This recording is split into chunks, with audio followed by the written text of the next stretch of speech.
Hola Luis Carlos, ¿cómo estás? Buenas noches. ¿Escuchas? Perfectamente, buenas noches. Un abrazo grande desde Caracas. ¿Cómo estás? ¿Cómo te va? Un abrazo también de aquí desde Caracas. Genial. Rodney, Luza, un abrazo. Bueno,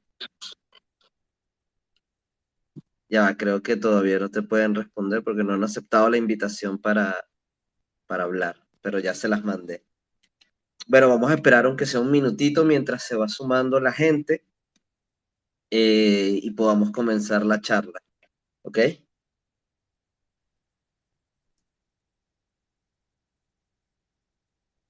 Bien, a los que van llegando, bienvenidos, buenas noches. Yo soy Alberto Sáez y estos son Libros que nos hicieron lectores, un ciclo de charlas de Libros del Fuego, aquí en el space de Twitter, donde estamos conversando con invitados semanalmente para hablar sobre esos libros que durante su infancia, adolescencia y adultez los han ido formando como lectores. El día de hoy tenemos el agrado de que esté con nosotros Luis Carlos Díaz, periodista de tecnología y política, o como él mismo se define, un planificador de estrategias transmedia. Luis Carlos, una vez más bienvenido esta tarde-noche a este espacio. Abrazo gigante, muchísimas gracias. Mira, Luis, la primera pregunta que hacemos es una pregunta muy directa, siempre los digo, es si recuerdas ese primer libro con el que te acercaste a la lectura. ¿Tienes una noción o recuerdas si fue un libro o fue una revista, pero recuerdas esa primera interacción con la lectura? Sí, es muy raro. Hay gente que aprende a leer, no sé, por la escuela de distintas maneras. A mí me enseñó a leer mi papá. Y mi papá era un tipo como súper curioso con este asunto. Y lo primero que usó para enseñarme a leer fue unos tacos de madera que todos cabían perfectamente en un carrito que podía jalar con una cuerda. Entonces eran letras que podíamos ensamblar y con eso íbamos haciendo, ¿sabes? De las letras a las sílabas, de las sílabas a las palabras. Y hay un dato súper loco, de verdad súper loco, y es que me enseñó a leer a los 2 años. Entonces es súper Wow. raro porque cuando yo entré al preescolar, que después entré creo que con 3, ya yo sabía leer, ya en preescolar sabía leer. Y de hecho era raro porque leía corrido, ¿no? Ya un poquito a los 4 o 5 años leía corrido. Entonces, es muy curioso porque mis primeras, vamos a decir, recuerdos de lecturas es acompañado de mi padre y él agarraba libros al azar de la biblioteca para ponerme a leer páginas al azar, o sea, como que dice aquí, o sea, no era la bienvenida a la lectura de vamos a ver primera página, ¿no? La portada, ¿no? Sino qué dice aquí. Y yo recuerdo esas primeras lecturas, un libro como por ejemplo Los Tres Mosqueteros. Entonces no te puedo decir que yo lo primero que me leí fue Los Tres Mosqueteros, no, sino que era agarrar un libro al azar, una página al azar y leer lo que allí estuviese. Y Claro, eso creo que fue más bien de lo las tuyo primeras fue una cosas. interacción. Tu primera gran Exacto, interacción fue con Los Tres Mosqueteros. Pero mira exacto. que Es de joven súper también loco. es un libro incluso para leer por páginas imponente. Claro, pero es un libro que yo jamás en la vida he leído. Es decir, no te voy a decir que yo después lo revisité y entonces, ¿sabes? Incorporé a mi personalidad. No, nada. Sé que fueron las primeras aproximaciones, pero justamente como es así de bonito el recuerdo, no lo he Claro, tomado. De hecho, lo tengo como deuda y empiezo por ahí. Yo tengo lecturas y tengo deudas de lectura. qué bueno, qué bueno. Y una vez que entraste al colegio, que me acabas de decir, ¿no? Que tú entraste y ya sabías leer y tenías, bueno, esa ventaja frente a otros niños. Primaria, que es como ese momento donde la lectura para algunos viene siendo algo como algo fastidioso o aburrido, para otros sí es como más entusiasma más la idea de leer. ¿Tuviste libros en el colegio con los que te acercaste, aparte de esa relación con los libros que tenías o que tienes, no lo sé, con tu papá? Sí. Hay un par de cuentos que vienen aquí perfecto en este espacio. El primero es que si ven en la sala está Luza Medina. Bueno, resulta que la madre de Luza, la profesora Vilma, la mamá de Luza, la profesora Vilma, es la que se encargó de hacerme las pruebas para adelantarme de preescolar a primer grado. Fue ella, o sea, fue Esto no la sabía, encargada. Esto lo sabía, lo estaba guardando con intimidad. No, no, sin rollo, sin rollo. Además, para mí ¿sabes? Es un bonito recuerdo. Porque a mí Qué me meten maravilla. entonces a primer grado, muy niñito, creo que tenía como 5 años apenas. Era súper loco porque a mí me sacaban del salón, me sacaban del salón de primer grado y me llevaban a segundo, a tercero, a cuarto a leerles. De verdad que es loco, o sea, eso no se le hace a un niño. Ahora lo veo a la distancia y es Total. horrible, o sea ponerlo a leer en público frente a otros niños, horrible. Pero Y además yo tengo, niños de un grado superior, ¿eh? claro, claro, claro, ya yo siempre estudié con gente mayor que yo, 1, 2, 3 años mayor que yo, pero en este caso era leerle a los niños grandotes y era horrible. O sea, insisto, eso no se le hace a un niño, pero bueno, eso te foguea. Y ahí recuerdo, las series sobre cuentos indígenas que hizo la gente de Kodak. La gente de Kodak Ok, ellos tenían una serie que se llamaba, era así como Hablan los indios, algo así, y eran unos libros muy chiquititos, unos tomos muy chiquititos, bien ilustrados, que tenían 1 o 2 cuentos por librito. Eran unos cuentos bellísimos sobre distintos pueblos indígenas y que fueron como mis primeras lecturas. Y lo recuerdo claramente porque hace un mes estuve en un retiro, una cosa de esto, una actividad de ONGs. Y ok. entre los objetos que llevaron, objetos al azar para una dinámica, estaba uno de los libros. Y dije, Ah, wow, o sea, mira. pero así que se te destapa la memoria y dices esto, o sea, esto yo lo viví, esto yo lo tengo. Desbloqueas un recuerdo ahí, un nivel de Sí, sí, sí, memoria. una belleza. Y además, bueno, ya visto a la distancia, entender que había empresas privadas que pagaban por la producción de estos libros, que rescataban la historia de pueblos indígenas. O sea, eso es hermoso. Entonces, esa es una primera lectura. Y hay una segunda que también me marcó mucho, y era que yo descubrí unos libros que te contaban lo que te iban a decir en clases. Entonces, eran unos libros muy raros que de pronto tú abrías y te contaban cosas que te habían explicado en clase o que te iban a explicar en una semana o que te iban a explicar en un mes. Y resulta que agarraba, me sentaba y me los leía todos. No lo sabía, pero es que me estaba leyendo la enciclopedia de clases. En mi salón era la enciclopedia popular, no sé si alguien que nos escucha recuerda, pero que eran estos libros súper, vamos a decir, de manufactura barata, página marrón, de 2 tintas, que era negra y naranja, y la enciclopedia popular era la enciclopedia base para estudiar. Entonces, en la casa de mi abuela, que está al lado de la escuela, yo soy de la Teresa de Bolívar de Charallave, la casa de mi abuela estaba muy cerca y somos una familia gigantesca. O sea, yo tenía primos y tíos de todas las edades, todos estudiábamos en la misma escuela.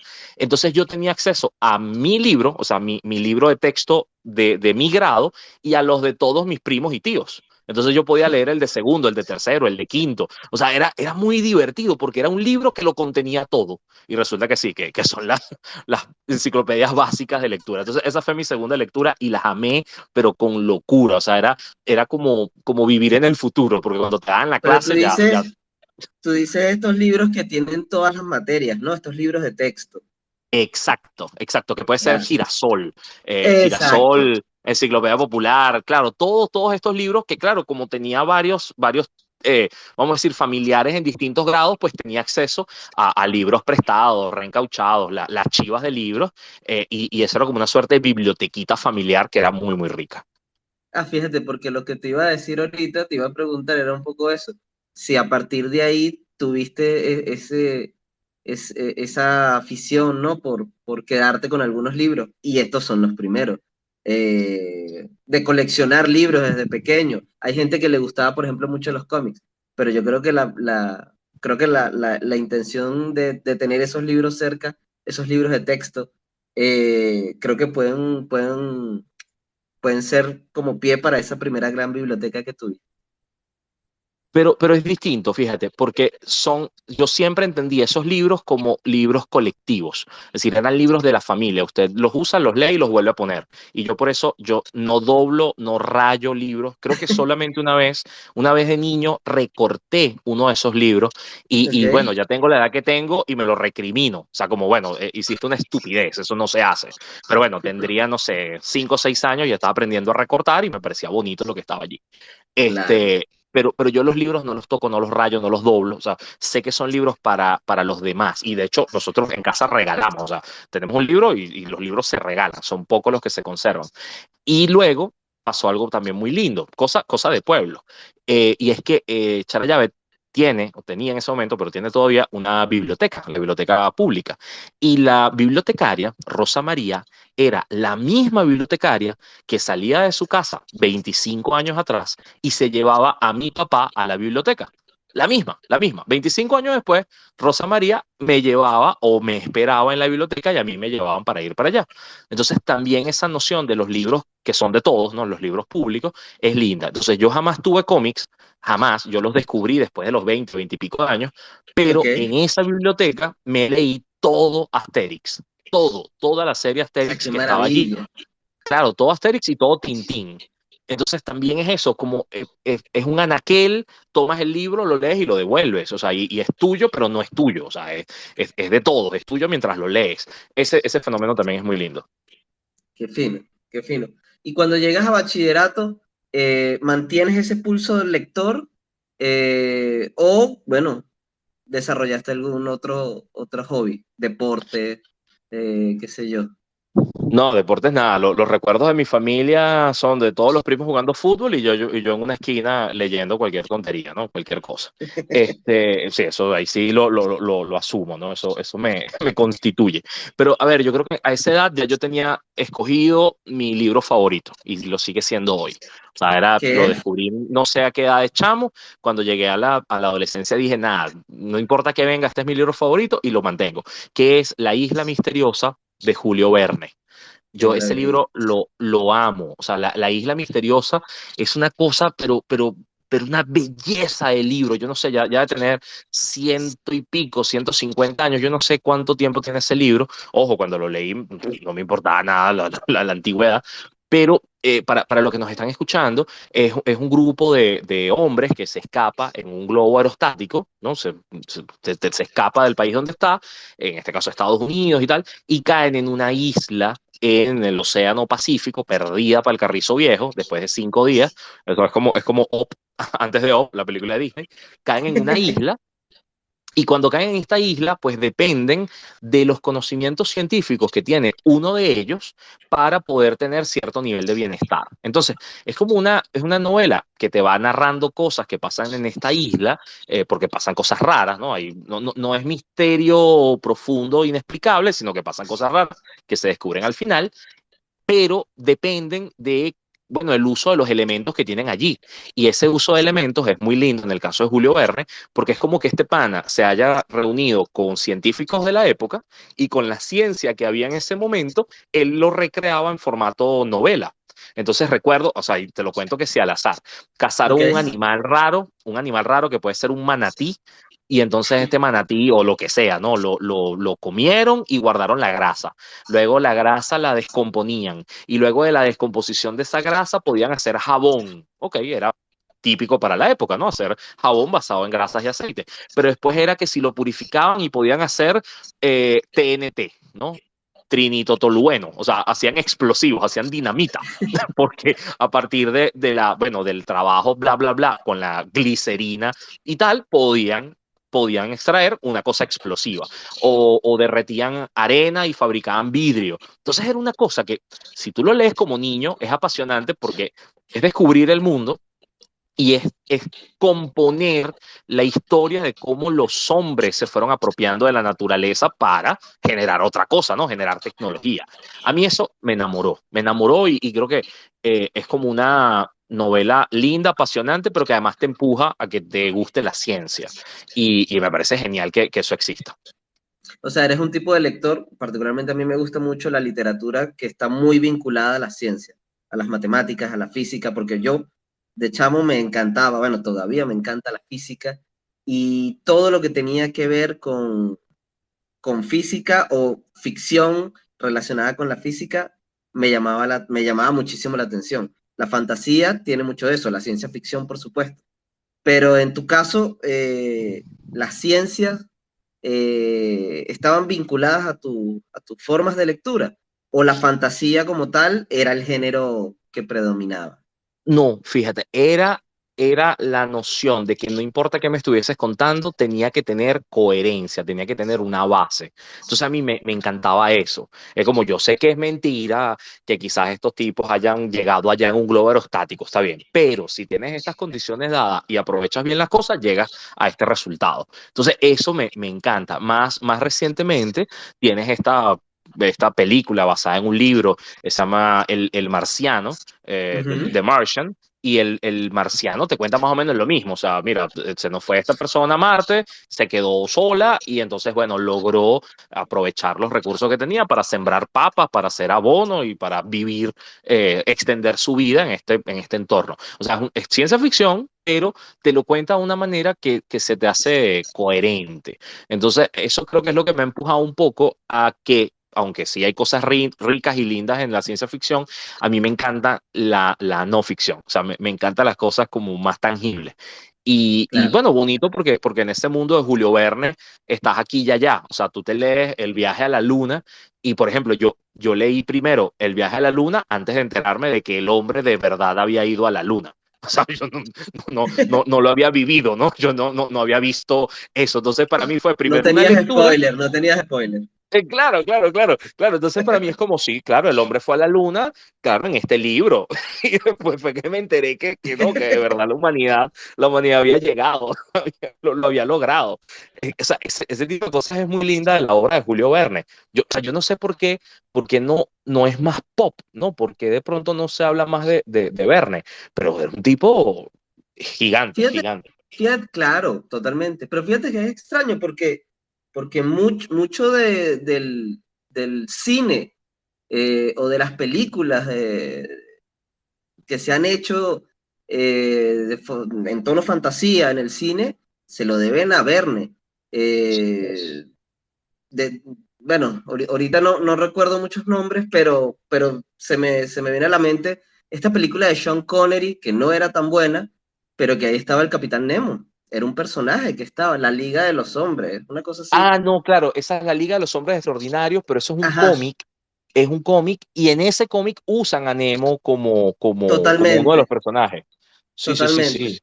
Pero digo Sí, que, sí, que, sí. que, que hay, que hay como referencia, o sea, yo creo que Julio Verne se convirtió dentro del cine como un arquetipo ahí, donde todo el mundo busca referencias para crear personajes, para crear tramas, para crear historias, y se le debe como reconocer más, como dices tú, traerle un poco más a eso, a lo Claro, pop. es un tipazo. Sí.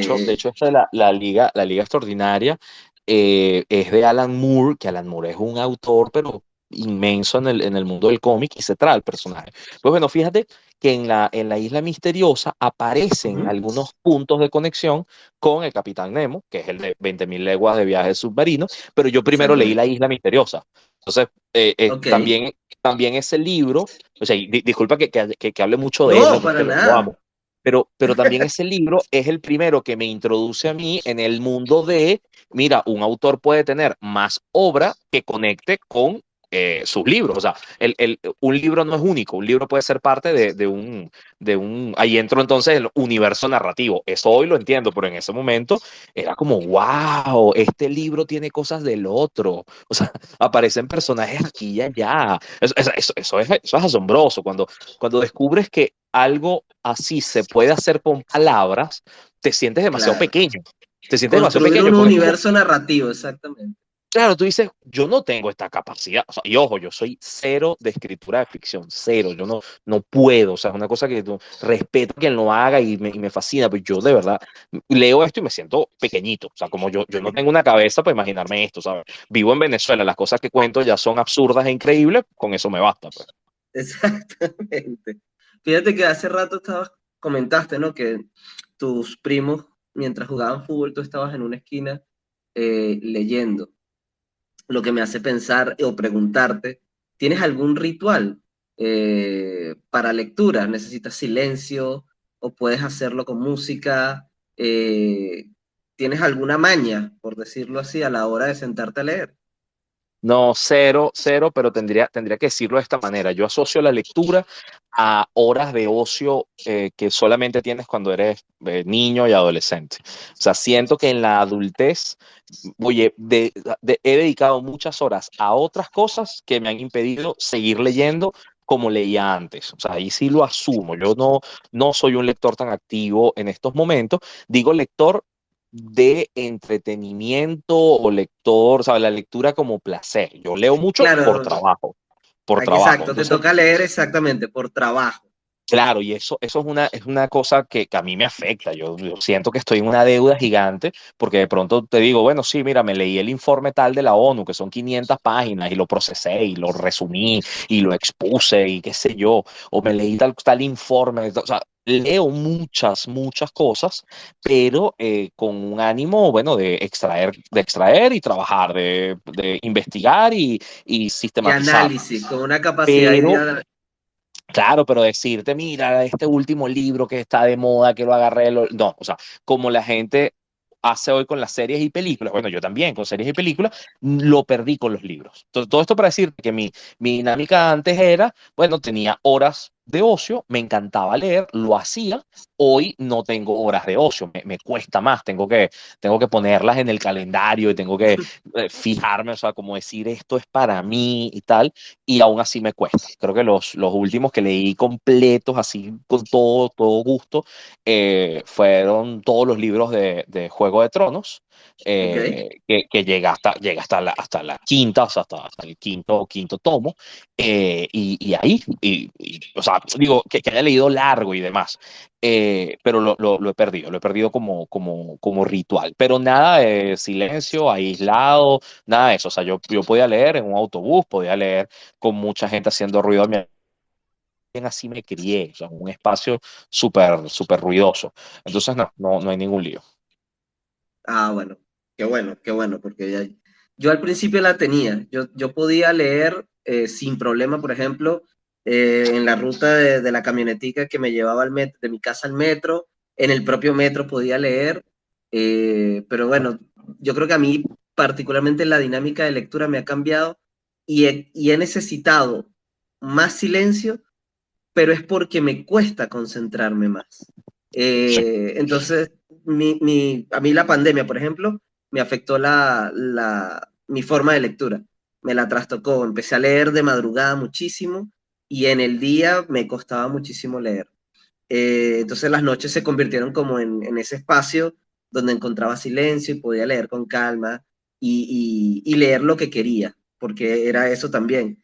Bueno, durante el día por trabajo me tocaba leer cosas que necesariamente no eran lo que yo quería y en las noches aprovechaba y leía lo que tenía ahí, como dices tú, en deuda. A ti, por ejemplo, la pandemia te afectó, te trastocó, incluso la forma de leer lo que te toca por trabajo.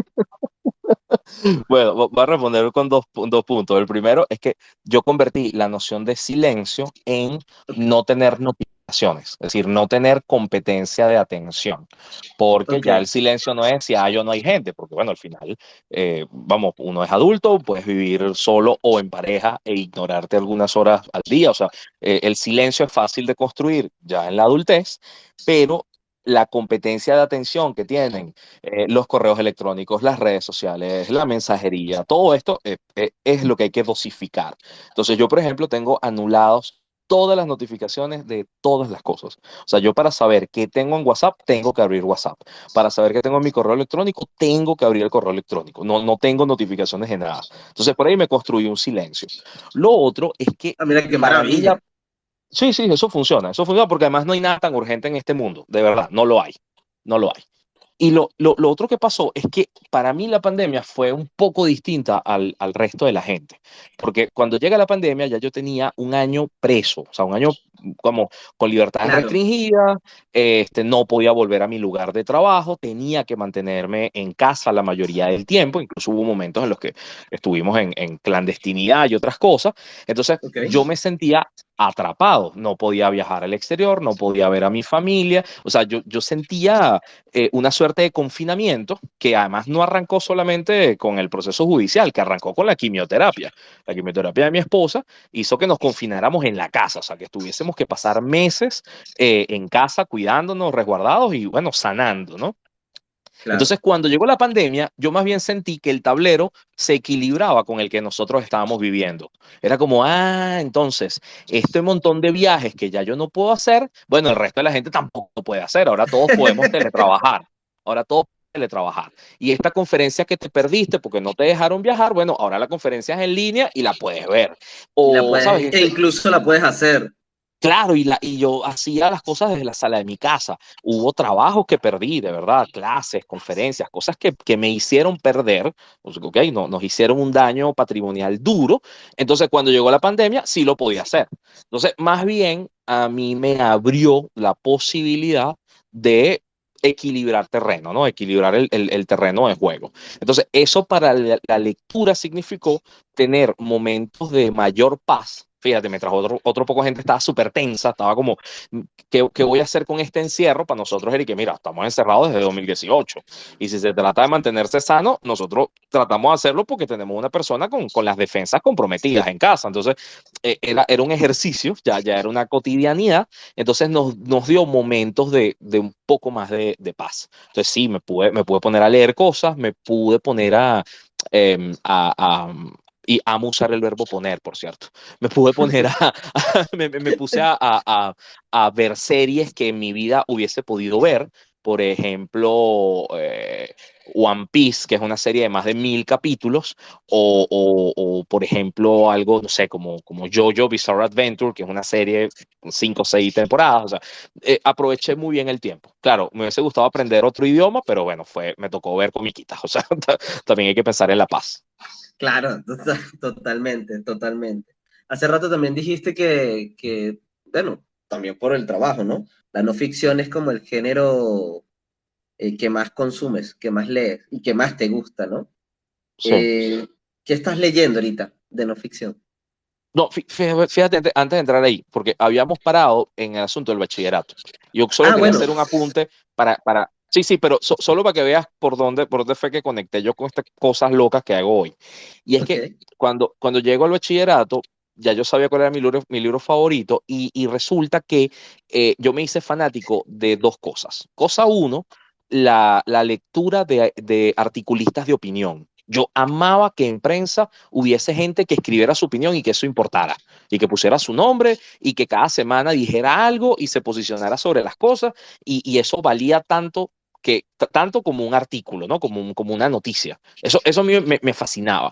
Y leía a un montón de gente en un montón de periódicos cada semana. O sea, eso para mí eso me marcó. O sea, y de hecho yo creo que me empujó eso más al periodismo que leer noticias del periódico. O sea, cosa rara, ¿no? Y la segunda cosa es que, nuevamente, pues, referencias a mi padre, y ojo, no vayan a creer que mi madre es ausente, mi madre siempre estuvo ahí, pero otra referencia a mi padre es que él coleccionaba todavía humorismo venezolano. Entonces, en mi casa se leía El Camaleón. El Camaleón era un semanario que Ah, qué venía con el maravilla. diario, venía con el Nacional todos los viernes, y bueno, en mi casa siempre hubo El Camaleón. Entonces, era leer la actualidad del país, pero, o sea, era no ficción, pero desde la sátira, desde la burla, desde el Desde el pegarle duro humor. al poder. Y yo decía, pero esta gente sí es genial, esta gente sí es inteligente, esta gente, ¿sabes? Como que esto es increíble y lo que dibujan y lo que hacen. O sea, ahí yo tengo que decir, o sea, fui como muy groupie, tuve mucha admiración por esa gente, aunque era bastante chamo. Y eso, pues gracias a la biblioteca de humorismo en casa, que sí, los libros de Otro Gomas, o sea, distintas cosas que había, también se me desarrolló esa línea de respetar mucho el trabajo que hacen los humoristas. O sea, siento que son tan necesarios como los periodistas para contar las cosas que ocurren. O sea, hay no ficción, claro, amo la no ficción, pero abordarla desde este punto de vista más creativo es muy rico. Entonces, para ver qué estoy leyendo hoy, pues estoy echando en falta, o sea, hoy yo siento que soy un huérfano de articulistas de opinión, no hay, o sea, yo no te puedo decir que hoy hay un articulista en Venezuela que estemos leyendo muchos en simultáneo y que nos Ok, comentemos entre nosotros, ¿viste lo que dijo fulano? Nada, o sea, eso no existe. Se perdieron los referentes. Yo soy un huérfano total de eso. Y lo segundo es que siento que el humor político, bueno, también se perdió. Es decir, el chigüiro bipolar, que es lo más cercano que haya a mi generación, bueno, ya se dio cuenta que el poder es más absurdo de lo que ellos pueden contar y que además el humorismo político ya no genera tantos clics, entonces hay otras cosas de las que están contando historias. El circuito de stand-up, el circuito de humoristas no se está dedicando a la política y muy poco queda escrito, muy poco. Entonces, me preguntas, ¿qué estás leyendo hoy? Yo más bien digo, bueno, ¿qué me está haciendo falta leer? O sea, yo siento que me falta material, me faltan cosas, o sea, y yo no sé si soy un mercado atractivo para los productores de contenido, pero bueno, de este contenido no existe, no hay. es Y verdad. luego pues me pasa que prefiero leer, no sé, a Applebaum, a Anna Applebaum, contándome cosas de países autoritarios, contándome cosas de Rusia, contándome, por ejemplo, este libro de Hambre Roja es una maravilla, o sea, contándome cosas que son un poco nuestro retrato, que son un poco las recetas que vivimos, que son también nuestra historia. Eh, sí, o sea, ves estas cosas de no ficción, de gente que te está contando qué ocurre, qué ocurrió alrededor de los países soviéticos, ¿sabes? ¿Qué pasa? Y bueno, te das cuenta que hay fórmulas combinadas, fórmulas repetidas. Entonces, hacia allá estoy dirigiendo mi interés. Buenísimo. Fíjate que ahorita que dijiste el camaleón también, mi papá le encantaba y era algo que yo leía muchísimo. De hecho, el ranchito, que siempre estaba en la última página, que era el diálogo de dos personas dentro de un ranchito, no sé si te acuerdas Sí, de claro, esa. claro, claro, lo hacía Omar eh, Cruz. Exactamente. Para mí fue escuela de la ironía y escuela de la sátira. De hecho, yo que trabajé luego como investigador documentalista, me tocó hacer una investigación sobre el camaleón donde trabajaba Qué fino. y fue como volver a la infancia.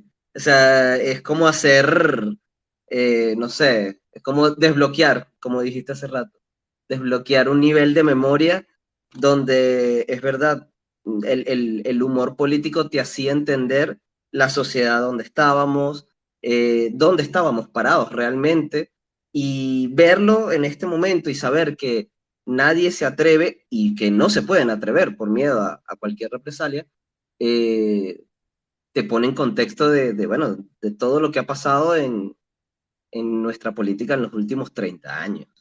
Sí, y que además ha aumentado el silencio, el acomodo, oye, se le huye a la crítica. O sea, incluso hoy día las críticas son imperdonables, son mal vistas, son ¿sabes? Como si me criticas es porque quieres acabar conmigo y no porque me quieres criticar. O sea, y no porque estoy en el espectro público y Exacto, puedo como ser el ejercicio de la interpelado. crítica para construir. Sí, no, ojo, a mí me fastidiaba eso. En la escuela creo que era de las peores frases y que la crítica tiene que ser constructiva. No, pana, la crítica es crítica. O sea, si usted está en el espectro público, usted está bajo la mirada de la gente, bueno, puede ser interpelado, pues se le puede, ¿sabes? Se puede pensar distinto. Y eso aquí no solamente pasó con el poder, sino también con quienes se están acomodando con el poder. Y eso es durísimo, pero durísimo. Es un momento de mucha complicidad. Pero bueno, estamos hablando de libros y vuelvo al punto de que sigo huérfano de articulistas de opinión y de humor porque es que, o sea, es como un gran silencio lo que hay ahí. Fíjate que te quería preguntar en ese momento en el que estás en la universidad, que evidentemente hay un grupo de lecturas que son obligatorias, incluyendo literatura, ¿no? Para los que estudian comunicación social, pero en algún punto el gusanillo de la escritura, bien sea periodística, o sea, para construir libros de no ficción, ya sé porque lo dijiste hace rato, que la ficción no es lo tuyo, eh, no te llamó la atención.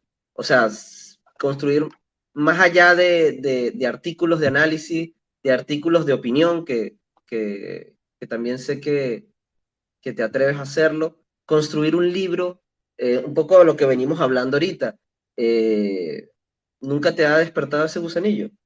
No, en la universidad tuvimos una gran profesora, Isabela Track, que fue la encargada de literatura venezolana. A mí esa materia me voló los tapones porque, primero, yo no sé por qué está en el pensum de comunicación, pero segundo, la amé, o sea, amé la materia, porque era hacer un recorrido por literatura, pero sobre todo cuentos y luego novelas, y era pensar cómo esta gente podía construir un pequeñísimo universo, lo que hay dentro de un cuento, que fuese coherente, que tuviese principio, que tuviese final, una estructura, que fuese atractivo y demás, pero que además fuese una fotografía de su momento.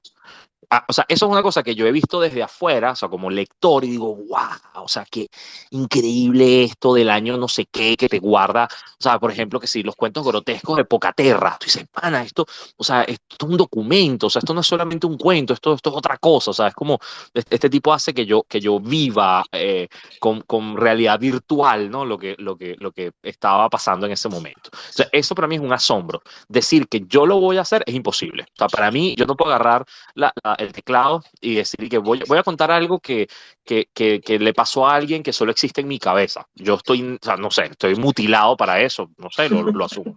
Pero esta me encantó. O sea, ver que otra gente lo puede hacer, me encanta. Y de hecho, me gustaría ver si hay cuentos de la última década, ¿no? Que narren esto. Y no solamente, vamos a decir, por gente en la diáspora que quizás ve esto con distancia y ¿sabes? Como haciendo morbo de la crisis. Ese tipo de cosas está bien, es otro género. Pero digo gente que convive, ¿no? Que cuenta, que cuenta el día a día. Eso me gustaría. Que retrate. Claro, que retrate, no que juzgue, sino que retrate. Porque Exacto. juzgar es demasiado fácil, ¿no? Eso es otra cosa. Y esa materia a mí me voló los tapones. Y la segunda es análisis del discurso. Ahí tuve la fortuna de ver varias materias que tenían que ver con análisis del discurso. Y ahí es cuando te das cuenta que, vamos a decir, los textos tienen una intencionalidad, que puedes tomar decisiones a la hora de escribir, o sea, tener una estructura para que sea eficiente, para que persuada, sí, y al mismo tiempo, porque esto no es solamente que puedo dominar, puedo controlar, no, no, al mismo tiempo es como una gran clase de esgrima, es decir, sabes qué vas a recibir, sabes que el que te está escribiendo tiene una intencionalidad, sabes cómo estructura, cómo está diciendo las cosas, qué quiere obtener, cómo quiere, o sea, qué disparadores está metiendo en el texto. Y ese mundo a mí me fascinó, pero porque no tienes idea. O sea, era una cosa como que era como, sí, ok, ya sabes leer, ahora te voy a enseñar a hacerle rayos X a lo que estás leyendo. Y ¿sabes? Me pareció cruel que eso se enseñara en la universidad y además como materia optativa. O sea, eso tiene que estar en la primaria, eso tiene que estar en la secundaria. O sea, eso tiene que ser conocimiento básico porque es la Claro, aproximación crítica a lo que estás leyendo y también es súper, súper útil para la vida. Entonces, bueno, creo que esas dos dimensiones me alimentaron mucho. buenísimo. Una de las preguntas que más quería hacerte, que la estaba dejando ya para el final, era que sabiendo que, bueno, que eres un periodista de tecnología, que estás como muy al día con todo lo que está sucediendo, bueno, dentro de Internet, te quería preguntar si tuviste la transición o eres un lector más físico que digital, de libros en papel o ya de plano eres un lector digital. Uy, a ver, yo soy de la generación bisagra, entonces sí, conocí el papel como único soporte y luego Ok. me tocó hacer la transición, es decir, pude vivir los dos momentos. Y fíjate, yo le llegué a la lectura digital por precariedad, o sea, Como que es todos un aquí en cuadro, el país. que es un cuadro interesante, es decir, yo de pronto me di cuenta que había ciertos contenidos a los que yo no podía acceder si no los leía en digital, y bueno, una vez entras allí ya no sales.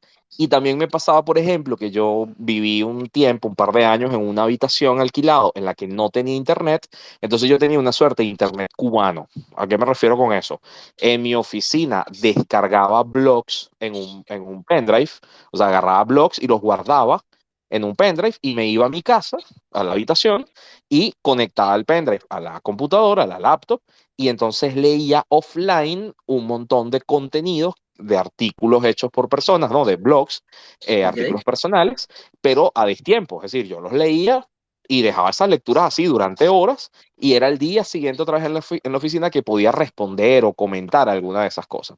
Entonces ahí fue donde entré a la literatura digital. O sea, después de eso, bueno, los PDFs, los libros en EPUB, los libros móviles, o sea, después vino todo ese asunto de leer en digital porque es eficiente, porque pesa menos, porque el contenido es abundante.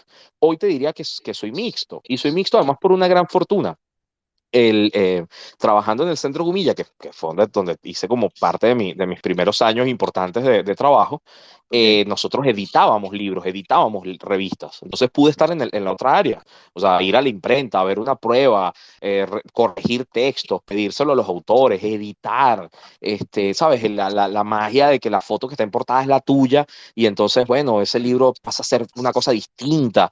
Hay un autor súper prolífico que es Pedro Trigo, el padre Trigo. Bueno, el libro La cultura del barrio, la portada es mía. Yo decía, wow, ¿qué es esto? En la revista SIC, o sea, yo viví también esa pasión por lo impreso y eso me encantaba. Y luego en la radio pasó algo muy lindo, que es que por estar en la radio, pues nos enviaban las editoriales, cuando había editoriales bastante activas, enviaban las novedades. Entonces, bueno, tenías que estar al día, tenías que leer ese papel, ¿sabes? Tenías que trabajar para, vamos a decir, profundizar en las entrevistas que querías hacer. Entonces, nunca abandoné eso, nunca abandoné el asunto de las novedades editoriales. Pero bueno, después llegó la sequía gigante, y es, vamos, inminente que pasemos a lo digital. Claro, bien. Eh, bueno, Luis, yo me doy por servido y estoy demasiado contento con la conversa que hemos estado teniendo este rato. Sin embargo, siempre dejamos un espacio, unos cuantos minutos para personas que quieran hacer unas preguntas. Así que vamos a darle la oportunidad a la gente dentro de este foro que quiera preguntarte algo que gire en torno sobre a tus procesos de lectura o eh, a lo que hemos venido hablando esta noche. ¿Ok? Mientras, yo quería hacerte, mientras la gente se suma o se envalentona, porque aquí siempre se tardan un poquito en preguntar, eh, yo me quería atrever a preguntarte algo un poco más denso para cerrar, que era el tema de las literaturas nacionales, ¿no? Al tú definirte en tu bio de Twitter como alguien local, te quería preguntar si eso también aplica a esa visión de las literaturas nacionales dentro de tu forma de lectura. ¿Crees en las literaturas nacionales o más bien bajo esta premisa de lo local asumes que la lectura o la literatura es un gran lenguaje que se va leyendo de forma más amplia?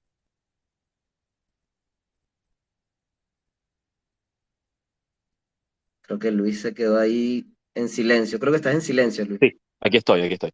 Te voy a contar qué es lo que más he leído en libros nacionales, o sea, libros venezolanos en los últimos años, que además amo, apuesto por eso, o sea, me gustaría, ¿sabes?, hacer más por ese mundo, pero una pasión, los libros de gastronomía, los libros de cocina.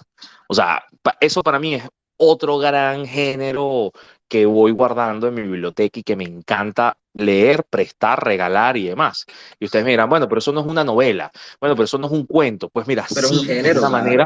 es una manera de contarnos, es una manera de hablar de nuestra identidad, es una manera de construir un sentido común, o sea, un país que está tan disperso, que está tan raro, que sabes que no sabes tantas cosas, la comida te cuenta tantas historias, la comida te reúne de una manera, te da una identidad que a mí me encanta, o sea, leer a Miro Popic, por ejemplo.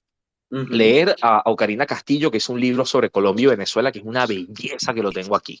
Leer a Rosana Dituri escribiendo del Maestro Escanone. Leer a Jacqueline Goldberg escribiendo también de Escanone. O sea, hay todo un asunto sobre lo que somos, lo que pasa, lo que vamos a hacer, porque también la cocina venezolana cambió y va a cambiar porque cambiamos nosotros. Por un lado, la diáspora, ¿no? A la arepa le cabe el mundo adentro y por otro lado, bueno, nosotros venimos de las arepas de yuca, pana, y del frijol chino y de un periodo de hambre, de muertes por hambre. Esas cosas también está pasando en el país. Entonces, esos fenómenos que ahora se suman a los bodegones y a la papa con aceite de trufa y la narcuisine, como le dicen unos amigos, la cocina narco, la narcuisine. Sí, todo es Nutella con, todo es Nutella con trufa. Todas esas cosas que te he nombrado juntas también cuentan una historia de qué somos, de lo que Total. hacemos. Y eso en libros, en cuentos, eso en estos relatos, también es clave. También es clave. O sea, hay una poesía del hambre, hay una literatura del hambre, hay una literatura de la abundancia. Entonces, esa es una línea que yo metería también. Y ojo, es Qué un gran fino, producto de exportación. O sea, un muy buen qué, producto de exportación.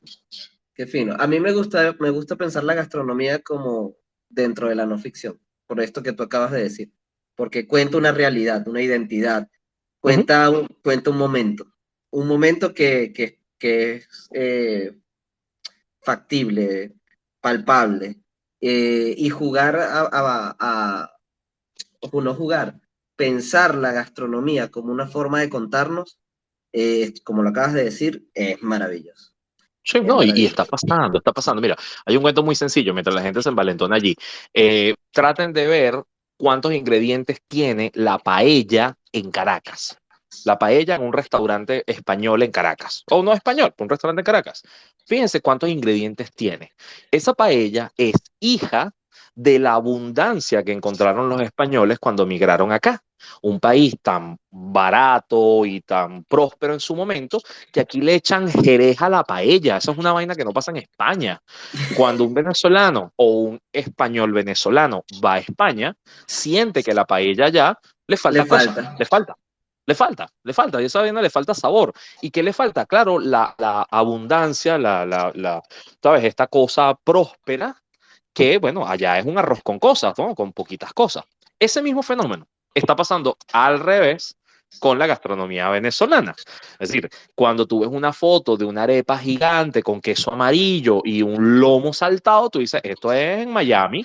O sea, esto es alguien que agarró cocina fusión, lomo saltado peruano, queso amarillo que es bastante asequible, qué sé yo, y listo. O sea, la arepa se enriquece, tiene otros sabores, bueno, porque el que está afuera tiene acceso a otros sabores, a otros rellenos. Y es normal, es rico. Entonces, eso que te acabo de contar bueno, es la literatura sobre nosotros, lo que estamos viviendo. Entonces, todo, Totalmente. todo esto cabe, todo eso cabe.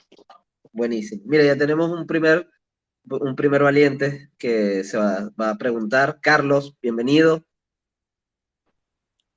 Gracias, buenas noches. ¿Me escuchas bien? Sí, te escuchamos bien. Ah, ya. Bueno, yo agarré tarde realmente el foro, ¿no? Pero el foro tiene el título Libros que nos hicieron lectores, aunque yo estaba escuchando ahorita una cantidad de gastronomía que lo que hizo fue abrirme el apetito en realidad, ¿no? Pero en todo caso, mira, rapidito, mi primer libro que leí, que me enganchó, que lo leí bueno, con cierto uso de razón, se llama Viven, la tragedia de los Andes, que es el caso de estos uruguayos que se estrellaron por allá en la cordillera de los Andes entre Argentina y Chile, y bueno, y que hubo canibalismo y todo eso, pero el libro como tal, no la película después que sacaron hace pocos años es un fiasco al lado de la obra que significa el libro. Ese fue mi Claro. Sí, primer que es libro, Viven, la gastronomía tragedia también, de los Andes. Carlos. Bueno, de literatura venezolana, lo que me ha impactado más son los libros de un compatriota nuestro llamado, el apellido es Rugeles y sé que está en España, que escribió Lubianca y escribió Blue Label, Etiqueta Azul, que son Sí. con un Eduardo Sánchez cuatriotario, Rugeles. Eduardo Sánchez Rugeles. Esos libros los recomiendo a quien no los haya leído porque se viven pero en la piel, en la epidermis, se te mete, bueno, en el alma. Lo que más admiro de Rugeles es, sobre todo en el libro de Etiqueta Azul de Blue Label, es la capacidad que tiene ese chamo, pues bueno, chamo, yo soy más viejo que él, la capacidad que tiene para interpretar a una chama, es decir, para hablar como una chama, para sentir como una chama, para sentir el orgasmo de una chama, para sentir la excitación de una chama, impresionante. Pareciera una jeva el hombre, pero es que es espectacular la literatura de Rugeles. Y el último libro que leí que me enganchó durísimo es uno de Leonardo Padura, él es cubano, llamado El hombre que amaba a los perros. Realmente no trata sí trata de mascotas, trata sobre los canes y los perros y esto, pero más que todo es la historia de Ramón Mercader. Ramón Mercader es aquel catalán que fue formado por la dictadura de Stalin, nada más y nada menos para cumplir con el objetivo de matar a Trotsky, que estaba en México.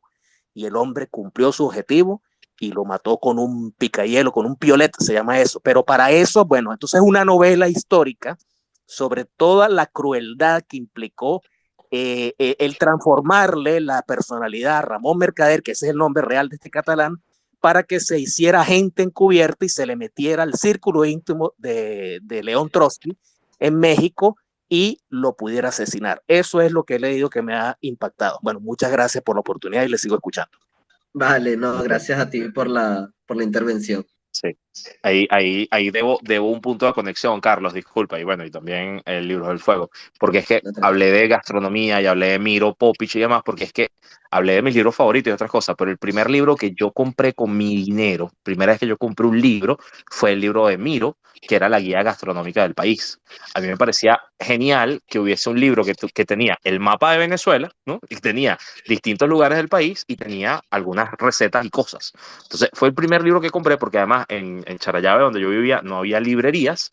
Entonces para mí una librería era, o sea, había cosas escolares, ¿no? Librerías de textos obligatorios de escuela. Pero para mí ir a una librería era cuando iba a Maiquetía a recibir o a despedir a algún familiar.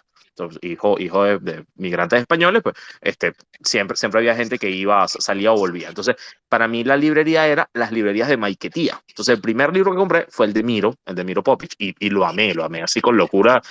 Me pareció genial que alguien hiciera eso en su momento. Ah, mira, buenísimo. ¿Alguien también quiere hacer una pregunta? Elsie, bienvenida.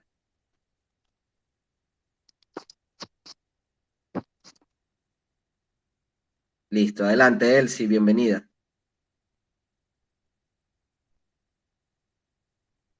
Tienes que desbloquear el micrófono. Muy buenas noches, encantada de estar en el círculo de lectores. Yo sí me crié en una librería, la librería de mi abuelo, y pues tuve tiempo y oportunidad de leer muchísimas cosas. El primer libro serio que yo leí fue el libro El Loco de Gibran Khalil Gibran. Luego, por supuesto, estando pequeña, pues tuve una larga enfermedad y entonces pues tenía a disposición, aparte de la enciclopedia de química orgánica, tenía muchos otros, pero habían así como libros para niños y adolescentes, aún en esa época, hace unos cuantos abriles, pero la oportunidad de leer, la oportunidad de compartir los datos de lectura fue para mí fascinante, y el hecho de leer debe aún todavía darle como esa importancia para las nuevas generaciones. Yo veo a mis nietos y bueno, vamos a leer, y para que ellos entiendan que no es solo la tablet, no es solo el teléfono, no es solo la televisión, que existen otras cosas. Entonces esa pasión que uno vivió con la lectura, que a uno se la transmitieron, se la transmitió uno a sus hijos, pues uno pues trata de que en los nietos persista todavía ese amor, así sean libros electrónicos, pero que todavía perdure la importancia de leer y de sentir lo que a uno vibra con cada libro, con cada historia, con todos esos personajes que lo hacen a uno sentir, que lo hacen a uno llorar, reír. Yo creo que es importante que continuemos esa tradición, por decirlo de alguna manera.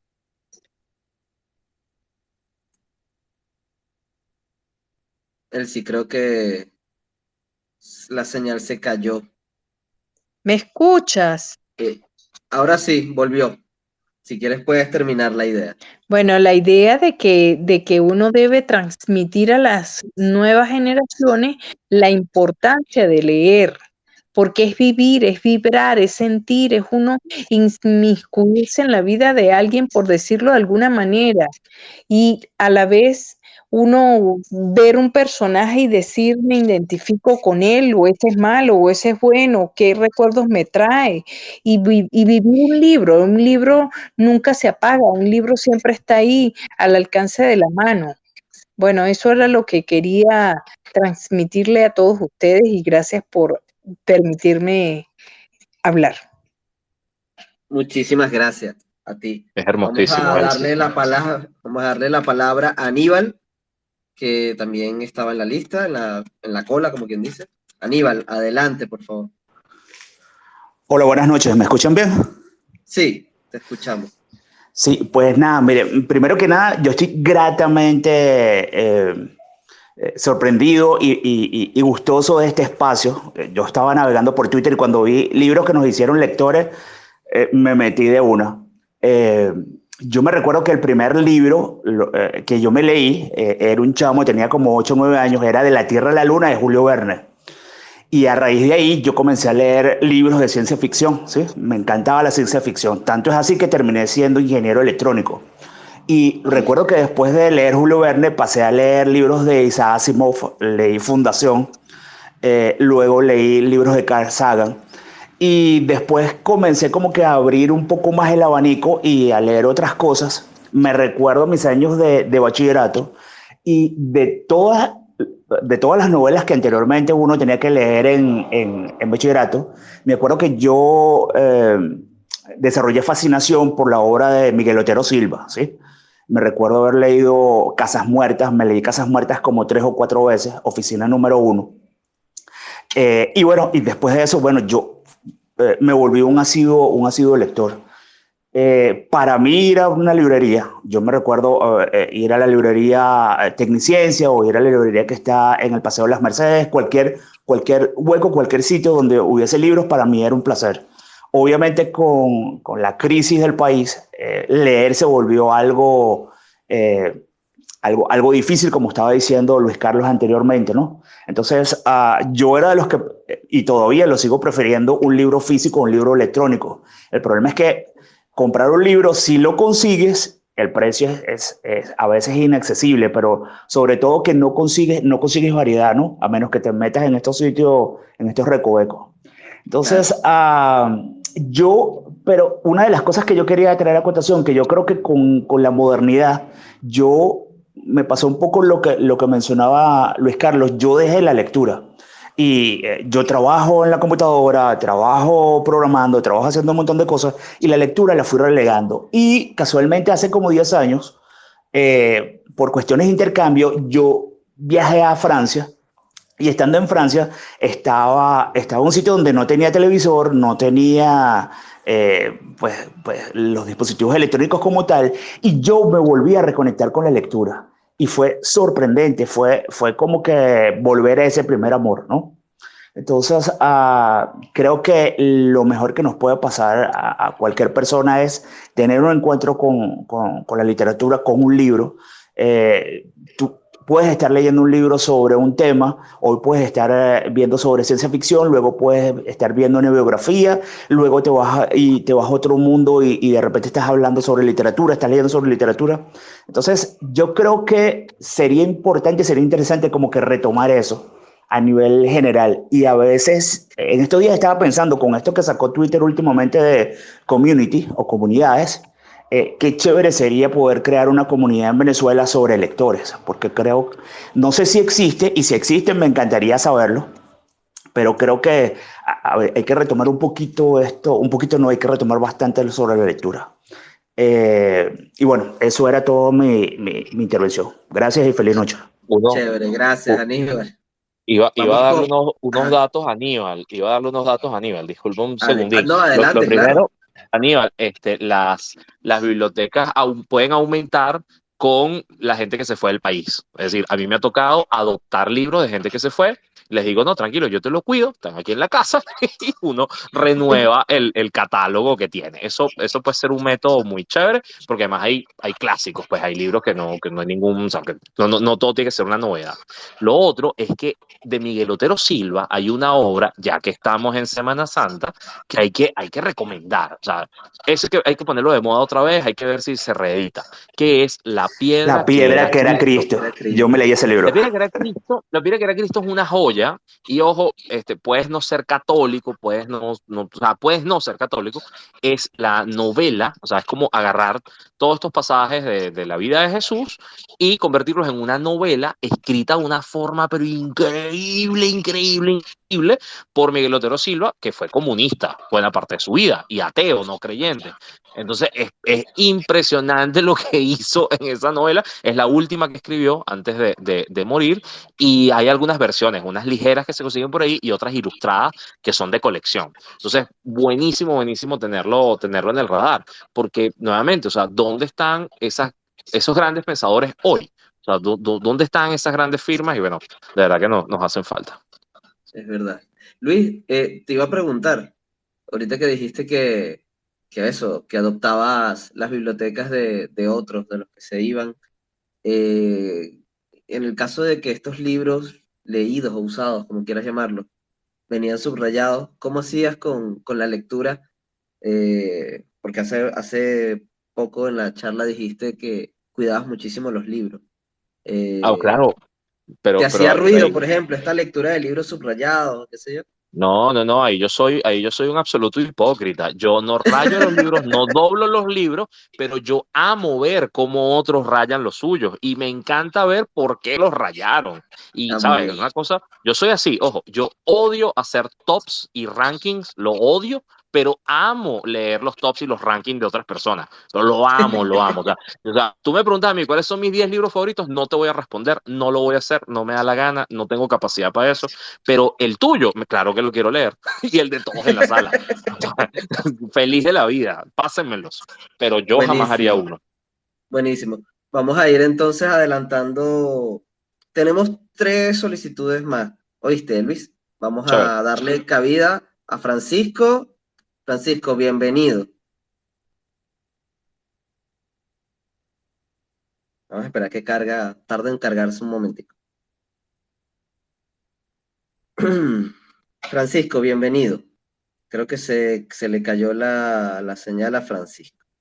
Vamos entonces, que estaba en cola, a darle paso a Elías.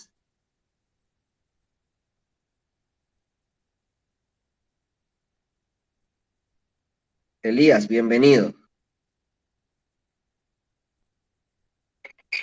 Buenas noches.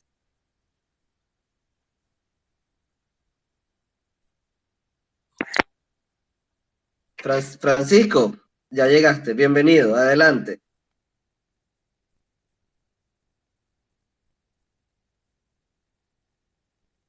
Creo que se volvió a caer y Elías volvió. Elías, si quieres puedes hacer tu pregunta, adelante. Hola, ¿me escuchan? Sí, adelante. Bueno, que yo también quería, bueno, gracias por el espacio. Yo quería, más que una pregunta, quería bueno, sí, una pregunta y una observación, ambas cosas.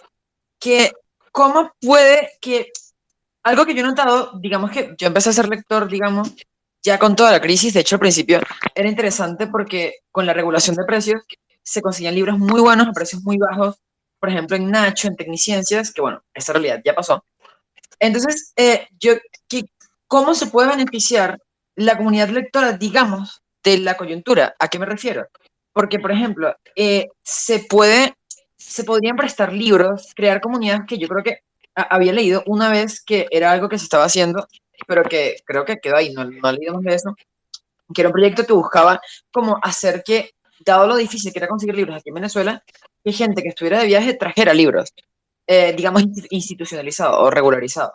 Entonces, ¿qué vías se les ocurren para, digamos, beneficiar a la lectura de la dificultad para conseguir libros? Porque aunque ahorita se consiguen más, igual, como comentaba, creo que era Aníbal, la variedad es poca. Y, por ejemplo, creo que casi todo está orientado más hacia, por ejemplo, fantasía, el género que llaman young adult, todo eso, vampiros, esos géneros más modernos, mientras que clásicos, fantasía épica, divulgación científica, todo eso ha quedado en un segundo plano. Entonces, ¿cómo podemos cambiar eso? O sea, ¿cómo podemos hacer que nos beneficie la dificultad de conseguir libros? Bueno, adelante, Luis Carlos. No sé si quieres responderle a Elías. Sí, hay dos líneas, hay dos líneas. A mí me interesa que vuelva el asunto, o vuelva, no, se reconstruya o se haga de cero el consumo del libro cotidiano, vamos a decir, el libro que se compra. ¿Por qué? Porque eso depende de la industria, de eso depende que haya incentivos, que la gente se mueva, que haya tirajes, que haya distribución, o sea, eso es importante. Ahora, eso nos va a costar, y nos va a costar porque la contracción económica es brutal y hay prioridades, y hay una crisis que hace que, bueno, privilegies la comida antes que otras cosas, vale. Pero volviendo a ese mercado de libros entre 5 y 10 dólares, puede ser interesante que un sector de la población tenga un ritmo de compra, bueno, de un libro mensual, un libro, ¿sabes?, cada 2, 3 meses. Ese target puede estar allí. Y eso te puede permitir poner libros nuevos de moda que se puedan comprar y demás. Cuando sales de esa escala, cuando dices, no, vale, es que este libro ya cuesta más de 20 dólares, se te reduce el mercado completamente, completamente. O sea, y esto ya lo digo más bien en términos de comerciante. ¿Qué pasa entonces? ¿Cuál es la otra parte? Bueno, el libro prestado, el libro donado, el libro heredado del que se fue, pero entonces ahí haces que, bueno, que tengas que buscar clásicos. O sea, como mire, todo el que tenga algún libro de fulanito de tal, póngalo a la disposición o compártalo de esta manera. O sea, tratar de ser como un buscador de cosas chéveres clásicas. O sea, eso puede ser una segunda línea. Y la tercera, pues bueno, ¿sabes? Ahoy, ¿no? Ahoy, todos piratas, y vamos a distribuir este PDF a todo el mundo y nos ponemos al día y hacemos un club de lectura y eso ya te pone en otra escala. Yo, por ejemplo, para ciertos trabajos que tengo que hacer, bueno, me busco también literatura ultra actualizada y que te consigues algunas cosas que incluso no han sido impresas aún y ya tienes la versión. O sea, el libro va a salir en septiembre de 2022, ya lo puedes descargar, pero eso está muy restringido a cosas en inglés, cosas académicas, cosas que están en otra área. Pero en ese mundo digital también puedes, vamos a decirlo fácil y rápido, puedes igualar o ponerte al día con fenómenos globales, pero por la vía de los márgenes de las redes de distribución.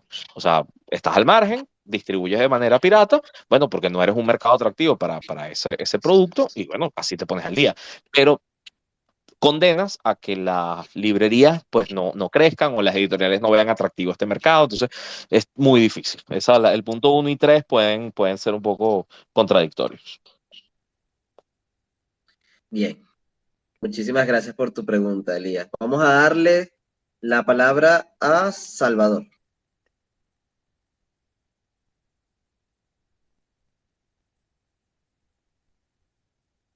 Eh, Creo que ahí cambia. Sí. Adelante, Salvador.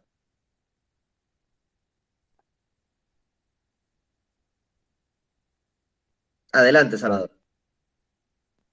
Tienes el micrófono apagado.